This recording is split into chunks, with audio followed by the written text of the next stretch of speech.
जय हिंद। आप सभी का स्वागत है आपके अपने चैनल मूव ऑन स्टडी में। आज मैं आप लोगों के सामने झारखंड एकेडमिक काउंसिल जैक के द्वारा जो model question class 10th science के लिए जारी किया गया है, मैं उस क्वेश्चन लेके आया हूँ। उसके साथ साथ मैं इसके पूरे डिस्कशन लेके आया हूँ, पूरे कंसेप्ट के साथ। तो आप लोग बने रहिए इस वीडियो में। देखिए, विज्ञान का जो आपका जो पेपर होगा दोस्तों, वह कुल 80 मार्क्स का एग्ज़ाम होगा। तो ये 80 मार्क्स का मैं पूरे ऑपरेशन के साथ इस वीडियो में मैं बताने जा रहा हूँ, तो आप लोग बने रहिएगा। पहला क्वेश्चन है दोस्तों, प्रकाश की किरण गमन करती है। तो मैं पूरे ऑपरेशन के साथ बताना चाहता हूँ। तो प्रकाश की जो किरण जो गमन करती है, सीधी रेखा में गमन करती है। तो प्रकाश के बारे में बता देना चाहता हूँ। प्रकाश छोटे छोटे सूक्ष्म कणों से मिलकर बना होता है। इस छोटे छोटे सूक्ष्म कणों को फोटोन कहते हैं। और प्रकाश जो होता है एक वेव के फॉर्म में भी चलती है, अर्थात ये वेव के फॉर्म में भी चलती है। यानी कि प्रकाश का वेव सिद्धांत अगर बोलेगा तो हाइगेंस महोदय ने दिया था। अगर प्रकाश का वेव सिद्धांत की बात की जाए दोस्तों, तो इसे हाइगेंस महोदय ने दिया था। और अगर कणिका सिद्धांत अगर बोलेगा ना, तो न्यूटन्स महोदय ने दिया था। तो ये चीज़ हमेशा याद रखिएगा। यानी प्रकाश छोटे छोटे सूक्ष्म कणों से मिलकर बना है, जिसे फोटोन कहते हैं। और ये फोटोन का जो नाम दिया गया, यानी फोटोन की जो खोज किया गया है, E=mc² आइंस्टीन द्वारा दिया गया था। तो ये आप लोग ध्यान में रखिएगा। और प्रकाश के बारे में ये भी कहा गया है, प्रकाश एक तरंग रूप होता है। यानी प्रकाश एक तरंग के रूप में होता है। अर्थात जो प्रकाश जो होता है ना, अनुप्रस्थ तरंग होता है। अनुप्रस्थ तरंग आप लोग ट्रिक में याद कर सकते हैं। देखिए, इसमें प्रा आ रहा, तो आप लोग प्रा से याद कर सकते हैं। अनुप्रस्थ तरंग ये होता है। और अनुदैर्ध्य तरंग होता है वह ध्वनि, और इसे हम लोग इलेक्ट्रोमैग्नेटिक वेव भी कहते हैं। ठीक है दोस्तों, ये यह कहा है आप लोग के लिए हाइगेंस महोदय ने। तो प्रकाश की किरण जो गमन करते हैं सीधी रेखा में। नेक्स्ट क्वेश्चन, निर्वात में प्रकाश की चाल होती है। हाँ दोस्तों, मैं ये बताना चाहता हूँ, जो निर्वात में जो प्रकाश की चाल होती है वह होती है 3 × 10⁸ मीटर पर सेकेंड। तो ऑप्शन के अकॉर्डिंग मैं बता रहा हूँ, 3 × 10⁸ होगा। यानी आप लोग इसको मार दीजिए। तो मैं सबसे पहले निर्वात के का अर्थ होता है वैक्यूम, यानी कि जहाँ पर कोई एयर नहीं होगा, उसे हम लोग बोलते हैं दोस्तों निर्वात। अब मैं ये भी बता देना चाहता हूँ। देखिए, सबसे पहले मान लीजिए कि ये कोई आपका देखिए, और अगर किस चीज़ पर डिपेंड करता है आप लोग इससे देख सकते हैं, इस माध्यम के से। सबसे पहले ध्यान दीजिएगा, ये जो ट्रफ होता है, यानी इसका जो मैक्सिमम डिस्प्लेसमेंट होते हैं ना, उसको हम लोग बोलते हैं एम्पलीट्यूड, यानी हिंदी में बोलते हैं इसको आयाम। तो एम्पलीट्यूड पे भी डिपेंड करती है। और यहाँ देखिए, यहाँ से यानी जो डिस्टेंस होती है, इसको बोलते हैं वेवलेंथ। ठीक है दोस्तों, यानी दो तरंगों के बीच लगातार, यानी दो क्रस्टों या फिर दो तरफों के बीच की दूरी को हम लोग बोलते हैं वेवलेंथ, ये होती है। और 1 सेकेंड में जितनी दूरी तय करते हैं उसे हम लोग बोलते हैं वेवलेंथ। ये तीनों पर डिपेंड करती है दोस्तों। ठीक है, चलिए। निर्वात में प्रकाश की चाल किसी चीज़ पर निर्भर नहीं करती है, क्योंकि ये फ्री स्पेस होती है। क्लियर। चलिए, अब देखिए, स्पष्ट देखने के लिए न्यूनतम दूरी होती है। तो मैं इसके बारे में ये बता देता हूँ। स्पष्ट दृष्टि के लिए जो न्यूनतम दूरी होती है वह 25 सेंटीमीटर होती है। स्पष्ट दृष्टि के लिए जो न्यूनतम दूरी होती है दोस्तों 25 सेंटीमीटर होती है। अब देखिए, सबसे पहले मैं आप लोगों को ये बता दूँ, जो हमारे आंखों में जो लेंस होता है वह यानी कि वह जो उत्तल लेंस होता है, वहाँ से अगर किसी वस्तु को हम लोग देखते हैं तो उसके लिए जो न्यूनतम दूरी तो यानी वह 25 सेंटीमीटर होनी चाहिए। कितना होना चाहिए दोस्तों? 25 सेंटीमीटर। क्लियर है। चलिए, और अगर दूर दृष्टि के लिए बोलेगा ना, तो वह अनंत होनी चाहिए, अनंत, जिसे इन्फिनिटिव कहते हैं। और न्यूनतम के लिए बोलेगा तो 25 सेंटीमीटर। ठीक है, चलिए, इसे माइंड में आप लोग रखिएगा। नेक्स्ट क्वेश्चन, धारा मापने वाले यंत्र को क्या कहते हैं? तो यहाँ पे आप लोग याद रखेंगे, धारा मापने वाले यंत्र को बोलते हैं आमीटर। आमीटर के साथ साथ आप लोग इसे ए मीटर भी कह सकते हैं। ठीक है, यानी धारा मापने वाले यंत्र को जो कहते हैं आमीटर बोलते हैं। क्या कहते हैं दोस्तों? आमीटर। और इसे हम लोग श्रेणी क्रम में जोड़ते हैं, यानी अगर इसे बोले किस क्रम में जोड़ते हैं, तो श्रेणी क्रम में जोड़ते हैं। ठीक है, तो इसे आप लोग माइंड में रखिएगा। ठीक है दोस्तों।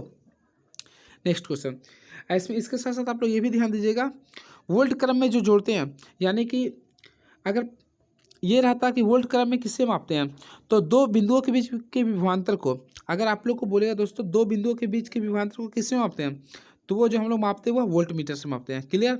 और इसे हम लोग 500 क्रम में जोड़ते हैं। ठीक है, चलिए नेक्स्ट क्वेश्चन, थर्मामीटर। थर्मामीटर से दोस्तों हम लोग क्या मापते हैं, यानी कि किसी भी, यानी कि पारा, आप लोग देखते हो किसी का जो टेम्परेचर जो मापा जाता है वह थर्मामीटर से मापा जाता है। इसके अंदर पारा गैस होता है। मोनोमीटर, गैसों का जो स्राव होता है, यानी गैसों का जो दबाव जो मापते हैं ना, गैसों का दाब मापते हुए मैनोमीटर से मापते हैं। क्लियर। चलिए, सभी के ऑपरेशन भी कर रहा हूँ। V बराबर आई अनुपात कहलाता है। तो सबसे पहले देखिए दोस्तों, मैं आप लोगों को बताया था फार्मूला, V इक्वल टू होता है I R, V equal to होता है आई आर। तो यहाँ से आप लोग निकाल सकते हैं, देखिए V बटा आई यानी कि इक्वल टू आर, यानी कि रेजिस्टेंस को हम लोग डिफाइन कर सकते हैं वोल्ट पर एम्पियर इज कॉल्ड रेजिस्टेंस, यानी इसका हिंदी यानी इसे हम लोग कह सकते हैं प्रतिरोध, यानी कि वोल्ट प्रति विद्युत धारा को हम लोग प्रतिरोध कहते हैं। ठीक है, अब प्रतिरोध को का ऐसे मात्रक होता है दोस्तों ओम, और ओम को यानी इस प्रकार से हम लोग डिनोट करते हैं, देख सकते हैं आप लोग। ठीक है, और ओम मीटर जो होता है वह प्रतिरोधकता का ऐसा ही मात्रक होता है। क्लियर। अब देखिए चालकता की बात की जाए तो कंडक्टेंस एक अलग चीज़ होता है। विभव का ऐसा ही मात्रक जो होता है वह वोल्ट होता है, याद रखिएगा। विभव का जो ऐसा ही मात्रक होता है दोस्तों वोल्ट होता है। अब विभवांतर को भी दोस्तों होता है वोल्ट होता है। क्लियर। चलिए नेक्स्ट क्वेश्चन की ओर बढ़ते हैं। देखिए इक्वेशन दिया है Fe2O3 plus 2Al plus Al2O3 plus 2Fe दी गई अभिक्रिया किस प्रकार की है। तो यह जो चैप्टर में है रासायनिक अभिक्रिया एवं समीकरण से दिया गया। तो इसमें आप लोग देख सकते हैं यह द्विविस्थापन अभिक्रिया है। क्यों है, क्योंकि यहाँ पे आप लोग देख सकते हैं यह द्विविस्थापित हो रही है, तो इसे हम लोग द्विविस्थापन अभिक्रिया कह सकते हैं। क्लियर। तो ये आपका द्विविस्थापन अभिक्रिया दोस्तों, नहीं आप लोग इसे विस्थापन अभिक्रिया कहिएगा, क्योंकि देखिए यहाँ पे लोहा जो है ना एल्युमिनियम का विस्थापित कर रहा है, तो यह विस्थापन अभिक्रिया है। यानी कि विस्थापन अभिक्रिया का कंसेप्ट होता है, आप लोग ध्यान दीजिएगा, थोड़ा सा मैंने बताने में कंसेप्ट मिस्टेक किया था इसलिए। देखिए मान ली ए प्लस बी सी है, तो इसमें अगर कोई विस्थापित करेगा ना तो ए सी प्लस बी हो जाएगा, यानी ए विस्थापित हो रहा है दोस्तों। ठीक है, ये कंसेप्ट होता है इसका, ये हमेशा माइंड में रखिएगा। ठीक है, सबसे अधिक विस्थापनशील होता है, यानी जो सबसे अधिक अभिक्रियाशील जो तत्व होता है वह होता है पोटासियम, उसके बाद होता है सोडियम, कैल्शियम, मैग्नीशियम। ठीक है, चलिए नेक्स्ट क्वेश्चन की ओर बढ़ते हैं। सिरका में कौन सा अम्ल पाया जाता है, तो याद रखिएगा सिरका में जो अम्ल पाया जाता है वह दोस्तों सिट्रिक अम्ल पाया जाता है। ठीक है, और लैक्टिक अम्ल जो पाया जाता है, लैक्टिक अम्ल पाया जाता है दही में। ठीक है, और लैक्टिक अम्ल का जो सूत्र होता है ध्यान दीजिएगा, यानी आप लोग इस टाइप से आप लोग लैक्टिक अम्ल का सूत्र बना सकते हैं। देखिए मैं आप लोग कंसेप्ट के साथ बताता हूँ, आप लोग को ये पता होगा ग्लूकोज का जब फॉर्मेशन होता है इन अब्सेंस ऑफ एयर, तो यह बनता है इथेनॉल C2H5OH प्लस CO2, और इसमें 2 ATP ऊर्जा आता है। तो इसे हम लोग तोड़ के ये भी लिख सकते हैं दोस्तों, ध्यान दीजिएगा C3H6 और O3। तो ये जो C3H6O3 है यही आपका लैक्टिक अम्ल का सूत्र हो गया। ठीक है, लैक्टिक अम्ल जो पाया जाता है वह दूध में पाया जाता है। ठीक है, और सिट्रिक अम्ल खट्टे पदार्थों में पाया जाता है, और टार्ट्रिक अम्ल इमली में पाया जाता है। ठीक है, चलिए नेक्स्ट क्वेश्चन की ओर बढ़ते हैं। साधारण नमक का सूत्र क्या होता है, तो साधारण नमक का जो सूत्र होता है NaCl होता है। क्लियर, और इसका जो pH मान होता है वह 7 के बराबर होता है, और किसी का pH मान अगर 7 के बराबर है ना तो उसे हम लोग बोलते हैं उदासीन विलयन। क्या बोलते हैं दोस्तों, उदासीन विलयन। क्लियर। चलिए नेक्स्ट क्वेश्चन, किसी विलयन का pH मान 5 है तो वह क्या होगा। तो देखिए pH के बारे में पूरा ऑपरेशन ही कर देता हूँ। देखिए सबसे पहले याद रखिएगा pH एक मापदंड है जिसका वैल्यू होता है 0 से लेकर 14 के बीच में। अगर किसी का मान 0 से 7 के बीच है तो वह अम्ल होगा, ध्यान दीजिएगा। और अगर 7 से 14 के बीच में तो उसे हम लोग बोलेंगे क्षारक, और अगर 7 के बराबर आ गया तो उसे क्या कहेंगे, उदासीन विलयन। तो यहाँ पे क्वेश्चन के अकॉर्डिंग चलिए आप लोग क्या बोल रहा, किसी विलयन का pH मान 5 है, यानी कि 5 है यहाँ पे, तो ध्यान से लगा सकते हैं यह अम्ल होगा। ठीक है, चलिए यानी कि इसका pH मान जो होगा दोस्तों यह अम्ल होगा। अम्ल का जो pH मान होता है 0 से लेकर 7 के बीच में होता है, क्षार का जो होता है 7 से लेकर 14 के बीच में होता है, लवण का 7 के बराबर। क्लियर। अब pH मान का जो खोज किया था सोरेनसन ने किया था, और इसका नाम बैकमैन ने दिया था। क्लियर। CaOCl2 का प्रचलित नाम है, तो ध्यान दीजिएगा इसे हम लोग बोलते हैं कैल्शियम ऑक्सीक्लोराइड, इसे हम लोग बोलते हैं विरंजक चूर्ण, यानी विरंजक चूर्ण को कैल्शियम ऑक्सीक्लोराइड बोलते हैं, जिसे ब्लीचिंग पाउडर भी कहते हैं। और धोने वाले सोडा, तो धोने वाले सोडा का सूत्र होता है NaHCO3 और 10H2 डेकाहाइड्रेट। ठीक है, और बेकिंग सोडा का सूत्र होता है दोस्तों NaHCO3। सॉरी यहाँ पे मिस्टेक हो रहा है, थोड़ा सा ध्यान दीजिएगा। देखिए फिर से मैं बता रहा हूँ, जो धोने वाला सोडा होता है उसका होता है सोडियम सल्फेट Na2SO4 10H2 होता है, ध्यान दीजिएगा। और ये बेकिंग सोडा का होता है ना, ये NaHCO3 होता है। तो आप लोग इस चीज़ पे ध्यान दीजिएगा। अभिरंजक चुन का आप लोगों को पता ही है। नेक्स्ट क्वेश्चन की ओर बढ़ता हूँ। अब आ चुका हूँ फिल इन दी ब्लैंक्स में। क्या लिख रहा है? एक अवतल दर्पण की वक्रता त्रिज्या आर है, तो इसकी फोकस दूरी क्या होगी? सबसे पहले मैं आप लोग को बताना चाहता हूँ, देखिए एक अवतल दर्पण, देखिए ये अवतल दर्पण आपका, ठीक है। अब देखिए यहाँ पे ध्यान कंसेप्ट के साथ मैं बता रहा हूँ। ये देखिए यहाँ पे जो टच करते हैं इसे हम लोग बोलते हैं पोल, यहाँ फोकस होता है। देखिए अब देखिएगा पी सी एफ होता है, तो इसमें ध्यान दीजिएगा। जो एफ जो होता है दोस्तों, एफ बराबर होता है आर बटा दो, यानी कि जो एफ जो होता है ना वो आर का आधा होता है। तो यानी कि आप लोग आर मार सकते हैं, एफ इजकल टू आर बटा दो मार सकते हैं, ठीक है। यानी कि इसकी जो फोकस दूरी होगी ना त्रिज्या की आधी होगी, यानी आर बटा दो कर सकते हैं, ठीक है। अगला, आवेश का ऐसे मात्रक क्या होता है? तो विद्युत आवेश का जो ऐसे मात्रक होता है वह कूलॉम होता है, याद रखिए, क्योंकि कूलॉम महोदय ने इसका डिफिनेशन दिया था। एल्केन का सामान्य सूत्र क्या होता है? तो एल्केन का सामान्य सूत्र होता है CnH2n+2 होता है, ठीक है। अम्ल और क्षार के बीच अभिक्रिया को क्या कहते हैं? तो अम्ल और क्षार अगर अभिक्रिया करता है ना, तो उससे हम लोग बोलते हैं उदासीनीकरण अभिक्रिया, जिसका पीएच मान 7 के बराबर होता है। क्लियर? तो ये देख सकते हैं आप लोग। नेक्स्ट की ओर बढ़ रहा हूँ। अम्ल ये हो गया ना। प्रकाश के प्रवर्तन के नियम लिखे। तो प्रकाश के प्रवर्तन के नियम मैं आप लोगों को इससे पहले बताया था। देखिए प्रकाश के प्रवर्तन का नियम ये बोलता है, देखिए सबसे पहले ये कोई स्लाइड रह गई है, इसके सामने ये जो होता है सिल्वर नाइट्रेट होता है, जिसका पेंटिंग जो होता है ना उसे सिल्वर नाइट्रेट कहते हैं, ठीक है। देखिए सबसे पहले ध्यान दीजिए, ये नॉर्मल आपका, ये कोई इंसिडेंट रे है, यानी किसी सतह से टकरा कर फिर उसी रास्ता में लौट गया, इसी को बोलते हैं प्रकाश का प्रवर्तन। तो देखिए यहाँ पे जो एंगल बनता है उसे बोलते हैं इंसिडेंस एंगल, इसको रिफ्लेक्टेड एंगल, ठीक है। ये दोनों का जो रूल होता है, यानी angle I equal to angle R होता है, ये हमेशा ध्यान दीजिएगा। और दूसरा रूल ये क्या ना, incident ray, reflected ray and normal सभी एक ही फेज में होता है, यानी कि ट्राइस आर इन सेम फेज, ये होता है, ठीक है दोस्तों। अब इसके साथ साथ देखिए, इसके साथ एक मैं और कंसेप्ट बता रहा हूँ। देखिए मान लीजिए कि आप लोग एग्जाम में बैठे हैं, तो देखिए ये तो सीधा होना चाहिए, तो यहाँ से एक और एंगल बनता है, इसे बोलते हैं एंगल ऑफ डेविएशन। तो एंगल ऑफ डेविएशन अगर निकालना होगा ना, तो 180 में -2i आप लोग कर सकते हैं, ठीक है।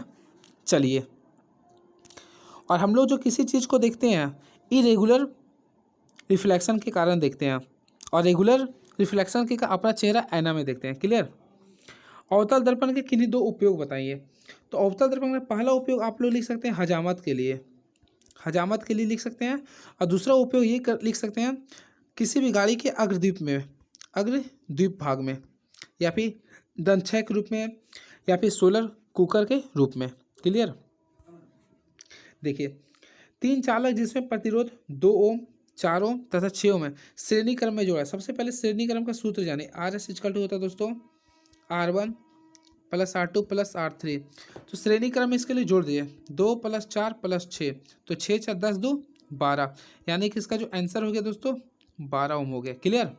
चलिए नेक्स्ट क्वेश्चन की ओर बढ़ता हूँ। सोडियम को केरोसिन तेल में डुबोकर क्यों रखा था? तो सोडियम को केरोसिन तेल में इसलिए डुबोकर रखा था क्योंकि सोडियम एक बहुत ही अधिक अभिक्रियाशील धातु है, बहुत ही अभिक्रियाशील धातु है। या जैसे ही, यानी कि जैसे ही वायु के संपर्क में आती है ना, तो यह जल जाती है, और वायु के संपर्क में आने पर यह सोडियम ऑक्साइड बना। देखिए सोडियम है, ये ऑक्सीजन के संपर्क में आया, तो यानी बैलेंस कीजिए ना, तो Na2 बन जाता है। तो इसी वजह से ये प्रॉब्लम होता है। बैलेंस हो गया 4, तो इसलिए बनता है, तो सोडियम ऑक्साइड की उपस्थिति में होता है, ठीक है। नेक्स्ट, संतुलित करना है, तो बैलेंस करने के लिए आप लोग कर सकते हैं खुद। यहाँ पे मान लीजिए हम लोग यहाँ 2 लगा दें, तो यहाँ N2 यहाँ 3 लगा दिए, हो गया। इसे आप लोग घर में कर लीजिएगा। अगला, एक धातु का नाम तथा संकेत लिखे जो द्रव अवस्था में पाया था।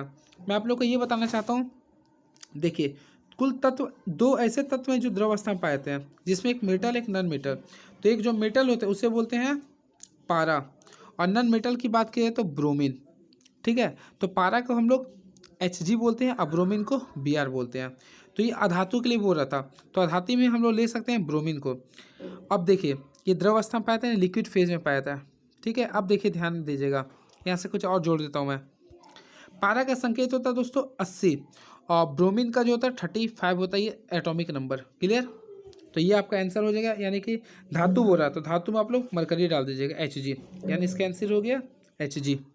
ध्यान से सुनिएगा, ठीक है। नेक्स्ट क्वेश्चन, एक ऐसे अधातु का नाम लिखिए तथा संकेत लिखिए जो विद्युत का सुचालक होता है।